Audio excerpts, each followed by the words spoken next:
കാണാൻ വേണ്ടി വന്നതാണ്. അബുദാബിയിൽ നിന്ന് പടം കാണാൻ വേണ്ടി മാത്രമായിട്ടോ. പടം മേക്കിംഗ് വൈസ് എല്ലാം കിടിലമാണ്, എല്ലാം അടിപൊളിയാണ്. പക്ഷെ കഥയെന്ന് പറയുന്ന സാധനം ഏഴെടുത്തോട്ട് പോയിട്ടില്ല. അബുദാബിയിൽ നിന്ന് ടിക്കറ്റ് വേസ്റ്റ് ആയോ? ലൂസിഫർ പോയി കേട്ടോ. ലൂസിഫർ ചത്ത്. ബാഹുബലിക്ക് മുകളിലാണ്, വലിയ സിനിമകൾക്ക് മുകളിലാണെന്ന് ചിന്തിച്ച് വന്നു കഴിഞ്ഞാൽ നമുക്ക് പണി കിട്ടും. അതല്ല ഹാർഡ് കോർ മോഹൻലാൽ ഫാനാണ്, പക്ഷേ ഭയങ്കര ഡിസപ്പോയിന്റഡ് ആണ്. പടം എനിക്ക് തോന്നുന്നു മറ്റേ മുരളി ഗോപി എഴുതിയ സ്ക്രിപ്റ്റ് കളഞ്ഞങ്ങാണ്ട് പോയിട്ട് ഇവർ അവസാനം എന്തൊക്കെയോ ചെയ്ത് വെച്ചതാണ്. പടം ഭയങ്കര മേക്കിംഗ് വൈസ് അടിപൊളിയാണ്. പൃഥ്വിരാജിൻ്റെ ഡയറക്ഷൻ അത്രത്തോളം അതാണ്, അത്രയ്ക്ക് ടെക്നിക്കലി ഭയങ്കര കിടുവാണ്. പക്ഷേ സ്റ്റോറി എന്ന് പറയുന്ന അറ്റത്ത് പോലും പോയിട്ടില്ല.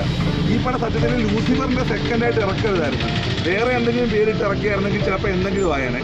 ആ പടത്തെ കൊല വിളിച്ചു. പക്ഷേ കൂറയല്ല, ഒന്നുമല്ല, കൊലപാതകമല്ല. ഡയറക്ഷനും എല്ലാ സംഭവമാണ്. മോഹൻലാൽ ലുക്ക് കൊള്ളാം, ആക്ഷൻ കൊള്ളാം.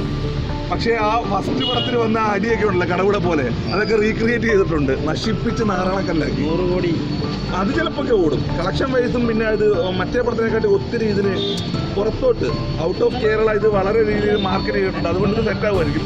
പിന്നെ നമ്മുടെ ടോവിനോ ഉണ്ടല്ലോ, ടോവിനോടെ അതേ സംഭവങ്ങളൊക്കെ ഇവർ റീക്രിയേറ്റ് ചെയ്തു മഞ്ജു വാര്യരെ വെച്ചിട്ട്. ഒന്നും ആയില്ല. പിന്നെ ഫസ്റ്റ് ഹാഫിൽ ഞാൻ കുറച്ച് ഉറങ്ങിപ്പോയി. അതുകൊണ്ട് ഈ എന്താ സംഭവിച്ചത്, എന്തിനാണ് ഇതിനകത്ത് മറ്റൊരു ടോവിനൊക്കെ ഒരു നെഗറ്റീവ് ഷെയ്ഡ് ഒന്നുമില്ല. വെറുതെ എന്തൊക്കെയോ കാണിച്ച് എന്തൊക്കെയോ വെച്ചിട്ട് ലാസ്റ്റ് ക്ലൈമാക്സ് ഇങ്ങനെ കൊണ്ടുവന്ന് വെച്ചിട്ടുണ്ട്. പടം ആവറേജ് ആണ്. മേക്കിങ് നല്ല സൂപ്പറാണ്, ഭയങ്കര ഹൈ ക്വാളിറ്റി മേക്കിംഗ് ആണ്. പക്ഷേ പടം നശിപ്പിച്ചു നാറാണക്കല്ലാക്കി.